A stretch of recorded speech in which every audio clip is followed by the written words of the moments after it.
नमस्कार, संवाद live TV मध्ये आपले स्वागत। पश्चिम महाराष्ट्रातील महत्त्वपूर्ण बातम्यांचा जलद आढावा घेऊयात संवाद सुपरफास्ट। शिर्डीपासून काही अंतरावर असलेल्या शिर्डी सापुरी शिवलगत असणाऱ्या एका इमारतीत लागलेल्या आगीमुळे तब्बल 15 लाखांचं नुकसान झालंय।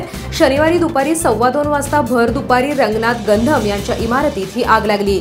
या आगीत स्कॉर्पिओ गाडी, डाळिंबाचे कॅरेट जळून खाक झालेत।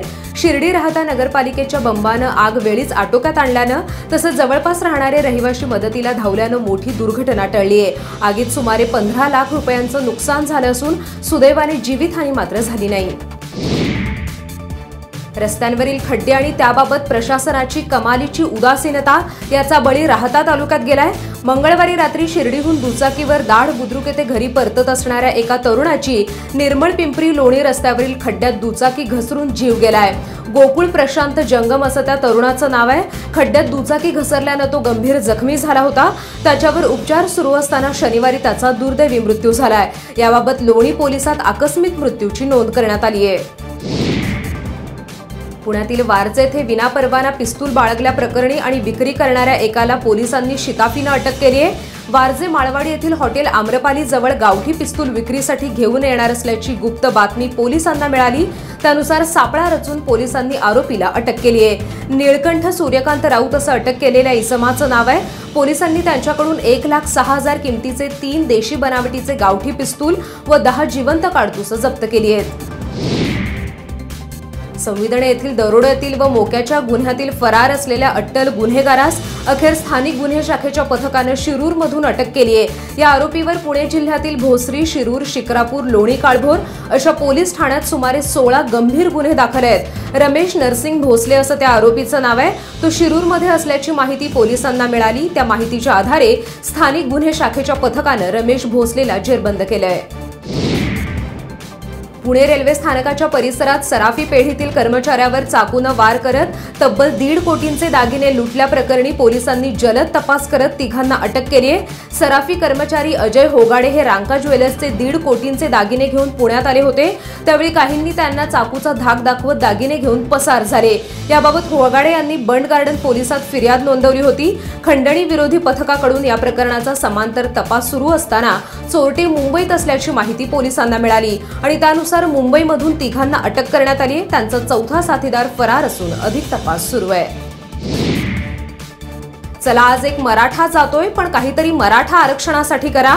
मराठा आरक्षणाचा चौथा बळी अशी फेसबुकवर पोस्ट टाकत एकाने आत्महत्या केली आहे। प्रमोद होरे पाटील असं आत्महत्या केलेल्या 28 वर्षीय युवकाचं नाव आहे। काल सायंकाळी त्याने मराठा आरक्षणासंबंधी पोस्ट शेअर करत रेल्वे रुळावरील त्याचा फोटो फेसबुकवर टाकला। त्यानंतर त्याचा शोध घेतला असता रात्री औरंगाबादमधील मुकुंदवाडी रेल्वे स्थानकात त्याचा मृतदेह आढळून आलाय।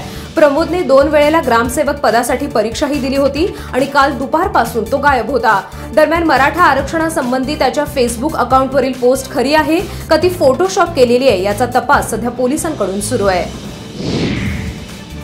सत्तेत येऊन 4 वर्षांपेक्षा जास्त काळ लोटला तरीही सरकारकडून लोकपाल नियुक्तीबाबत निराशाच हाती येत असून सुस्तावस्थेत असलेल्या सरकारला जागं करण्यासाठी अण्णा हजारे पुन्हा आंदोलन उभारणार आहेत। 2 ऑक्टोबर पासून त्यांच्या गावी राळेगण सिद्धीमध्ये आंदोलनाला सुरुवात होणार आहे। भ्रष्टाचार मुक्त भारतासाठी आमचं सरकार कटिबद्ध आहे।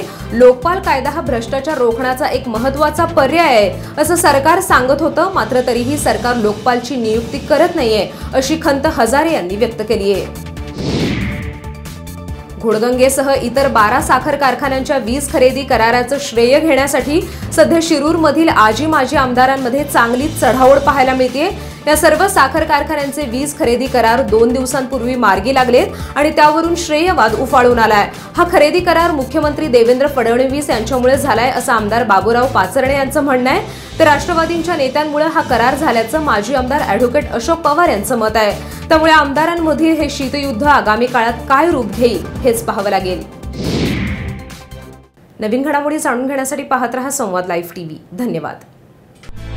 संवाद लाईव्ह टीव्ही साठी महाराष्ट्रातील विविध भागात प्रतिनिधी नेमले आहेत। पुणे, सातारा, सांगली, सोलापूर, कोल्हापूर, ठाणे, मुंबई, हवेली, आंबेगाव, मंचर, जुन्नर, हडपसर, पिंपरी आणि भोसरी या भागात संवाद लाईव्ह टीव्ही साठी प्रतिनिधी नेमणे आहेत. पत्रकारिता क्षेत्रातील किमान 3 वर्षांचा अनुभव आवश्यक. इच्छुकांनी आजच संपर्क साधा. मोबाईल क्रमांक 9665 992 992.